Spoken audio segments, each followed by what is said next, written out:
स्वराज्याचे संकल्पक शहाजीराजे भोसले. आजही ज्या राजपुत्राचे नाव ऐकल्यावर आमच्या घरातल्या बायला असं वाटतं की असं पोर माझ्या पोटी जन्माला यायला हवं. असा जगातील सर्वोत्तम पुत्र छत्रपती शिवाजी महाराज. असा राजा ज्याने आपल्या जगण्यावरून दाखवून दिलं की आम्ही चुकून कुठल्या मुंगीच्या वाटेला जात नाही, पण आमच्या वाटेला कुणी आलं तर आम्ही सिंहाचे दात पण मोजायला घाबरत नाही, आम्ही सिंहाचे दात पण मोजायला घाबरत नाही. असा जगातील सर्वोत्तम राजा छत्रपती संभाजी महाराज.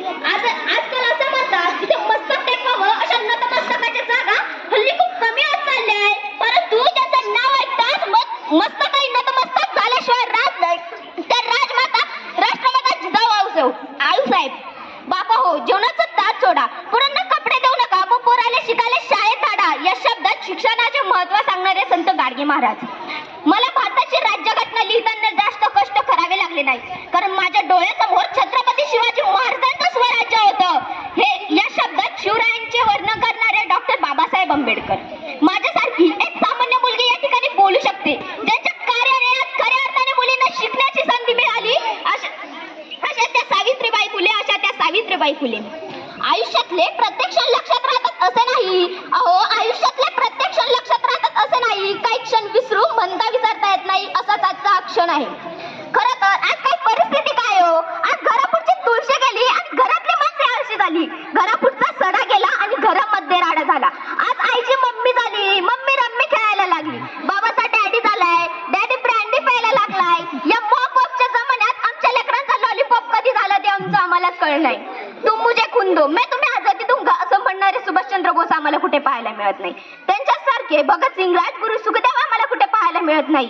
मैं मेरी झांसी नहीं दूंगी असं म्हणणाऱ्याला आणि लक्ष्मीबाई आम्हाला कुठे पाहायला मिळत नाही. मला असं वाटतं की हे थोर पुरुषांचे बलिदान मातीत व्यर्थ गेलेली काय. स्त्रियांवरील अत्याचार, स्त्री भ्रूण हत्या, हे सर्व प्रसंग पाहिल्यावर मला असं वाटतं की हाच तो शिवरायांचा सुराज्य आहे का?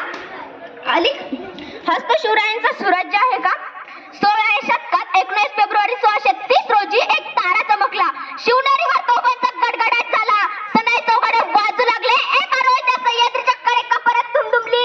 अरे अरे, माझा राजा जन्मला, माझा शिवबा जन्मला, दीनदलितांचा कैवारी जन्मला, दृष्टांचा सुवारी जन्मला. अरे अरे, माझा राजा जन्मला. पुत्र जिजाऊ न झाला, पुत्र शहाजी न झाला. पण शिवरायांच्या जन्मापूर्वी या महाराष्ट्राची परिस्थिती काय होती हो, तर 5 सुलतानी सत्ता या महाराष्ट्रावर राज्य करत होत्या.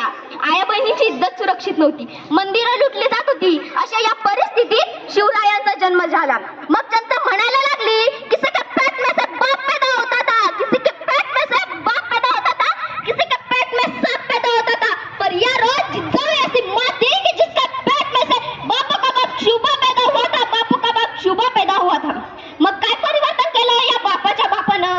एके दिवशी काही सरदार बायांचे नाच बघत असतात. बा शिवबा दरबारात खेळत होते, त्यांना काही कळत नाही. ते देखील बायांचे चोरून नाच पाहतात. एक दासी हा सर्व प्रसंग पाहून मासाहेबांना जाऊन सांगते, मासाहेब आपले बा शिवबा बायांचे नाच बघताय.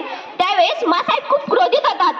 त्या बा शिवबांकडे जातात आणि त्यांच्या पाठीत झपाटा मारून सांगतात की शिवबा तुम्हाला बाया नाचवणार नाही, तुम्हाला बाया वाचवणारा शिवबा व्हायचंय. तुम्हाला बाया नाचवणार नाही, तुम्हाला बाया वाचवणारा शिवबा व्हायचंय. तुम्हाला बाया वाचवणारा शिवबा व्हायचंय. आज 396 वर्ष झाली माझ्या राजाला जाऊन, तरी सुद्धा या सह्याद्रीच्या कडेकपाऱ्यात माझ्या राजाचं नावाचं वादळ घुमतंय. अहो, काय जन्माला आलेलं पोरग सुद्धा जय जिजाऊ जय शिवराय म्हणतंय. एवढा त्यागच त्यांनी केला होता. ताकद म्हणतात ना, ताकद तर सगळ्यांच्याच मनगटात होती, पण स्वराज्य स्थापनेची ज्या फक्त आणि फक्त माझ्या शिवरायांच्याच रक्तात होती, फक्त आणि फक्त माझ्या शिवरायांच्याच रक्तात होती. श्वासात रोखली वादळ, डोळ्यात रोखली आग. श्वासात रोखली वादळ, डोळ्यात रोखली आग. देवांचा छत्रपती एकटा हिंदू आग. देवांचा छत्रपती एकटा हिंदू आग. 34च्या पुस्तकात सांगितलंय, शिवरायांनी शाहिस्तेखानाची बोटे कापली. अफजल खानाचा पोतळा बाहेर काढलाय, पण शिवरायांनी शाहिस्तेखानाची बोटे कापली एवढेच सांगितले.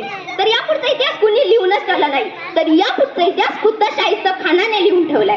त्याने आपल्या एका डायरीत लिहून ठेवलंय की ज्यावेळेस शाहिस्तेखानाची बोटे कापली त्यावेळेस दरबारात धावपळ सुरू होती आणि त्याच धावपळीत त्याची बहीण त्याच्याकडे पळत आली आणि म्हणू लागली, गजब हो गया, वो नराधम शिवा मेरे बेटी उठा ले गया. त्यावेळी खानाने उत्तर दिलं, चुप कर पगले, चिंता मत कर. वो सिवा किसी की उंगली काट सकता है, वो सिवा किसी की गर्दन काट सकता है, पर किसी औरत या बेटी पर हाथ नहीं उठा सकता, किसी औरत या बेटी पर हाथ नहीं उठा सकता. परक्यांना इतका विश्वास होता छत्रपती शिवाजी महाराजांवर. उगाच प्रबोधनकार ठाकरेंनी लिहून नाही ठेवलंय तुमच्या चंद्रावर डाग असेल, पण छत्रपती शिवाजी महाराजांच्या चरित्रावर एकही डाग नाही. छत्रपती शिवाजी महाराजांच्या चरित्रावर एकही डाग नाही. म्हणूनच तर मी म्हणते इतिहासाच्या पानावर, रयतेच्या मनावर, मातीच्या कणावर आणि विश्वासाच्या प्रमाणावर राज्य करणारा राजा म्हणजे छत्रपती शिवाजी महाराज. छत्रपती शिवाजी महाराज म्हणतात ना, फुलांचा इतिहास कळ्यांनी लिहिला, फुलांचा इतिहास कळ्यांनी लिहिला, रात्रीचा इतिहास चांदण्याने लिहिला. फुलांचा इतिहास कळ्यांनी लिहिला, रात्रीचा इतिहास चांदण्याने लिहिला. आता आम्ही अभिमानाने जगतो, कारण आमचा इतिहास छत्रपती शिवाजी महाराजांनी लिहिला. आमचा इतिहास छत्रपती शिवाजी महाराजांनी लिहिला. बंदुकीच्या जोरावर आणि हंटराच्या धाकावर मी अनेक माणसांना वाघाप्रमाणे जगताना बघितलं, पण बंदुकीच्या जोराशिवाय आणि हंटराच्या धाकाशिवाय जगायला शिकवणारा मी असा एकच वाघ बघितला, आणि तो वाघ म्हणजे छत्रपती शिवाजी महाराज. तो वाघ म्हणजे छत्रपती शिवाजी महाराज. विजयसारखी तलवार चालून गेला, निधड्या छातीने हिंदुस्थान हलवून गेला. विजयसारखी तलवार चालून गेला, निधड्या छातीने हिंदुस्थान हलवून गेला. वाघनखीने अफजल खानाचा कोता काढून गेला. स्वर्गात गेल्यावर त्याला देवानी चुकून मुजरा केला. असा मर्द मराठा माझा शिवबा होऊन गेला. असा मर्द मराठा माझा शिवबा होऊन गेला. जाता जाता एक शिवभजना झालीच पाहिजे.